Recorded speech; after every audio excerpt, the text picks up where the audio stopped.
Hello everyone, আরেকটা mini blog নিয়ে তোমাদের সামনে চলে এসেছি। আজকে আমার মুখ না, আজকে দিদি রুটি বানানো নিয়ে ভিডিওটা স্টার্ট করেছি। আজকে ব্রেকফাস্টে দিদি খেতে দিয়েছিল হচ্ছে পায়েস, নলেন গুড়ের রসগোল্লা আর রুটি। আর তোমরা নলেন গুড়ের রসগোল্লা খেতে কে কে ভালোবাসো কমেন্ট করে কিন্তু জানাতে ভুলো না। আর আমার শীতের নলেন গুড়ের রসগোল্লা খেতে কিন্তু বেশ ভালো লাগে। সকালে ব্রেকফাস্টটা খেয়ে রেডি সেডি হয়ে স্নান টান করে আমরা দুজনা রেডি হয়ে বেরিয়ে পড়লাম।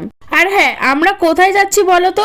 আমরা যাচ্ছি হচ্ছে দিদিদের বাড়ির থেকে কিছুটা দূরে। আমরা যাচ্ছি হচ্ছে অনুকূল ঠাকুরের যে সৎসঙ্গ আছে সেই সৎসঙ্গের জন্য। সেই জন্য আমরা যাওয়ার জন্য ট্রেনে উঠে গেলাম দিদিদের বাড়ির থেকে বেশ কিছুটা দূরে। সেই জন্য আমরা ট্রেনে করে যেতে হচ্ছে। আর বালির ব্রিজের উপর দিয়ে যাচ্ছি। চলো তোমাদেরকে একটা জিনিস দেখাই। জিনিসটা দেখলে হয়তো সকাল সকাল মনটা ভালো হয়ে যাবে। স্বাভাবিক মন তো ভালো হওয়ারই কথা। এই যে দক্ষিণেশ্বরের মন্দিরটা তোমাদের দেখাতে নিয়ে গেলাম, সবাই একটু প্রণাম করে নিও।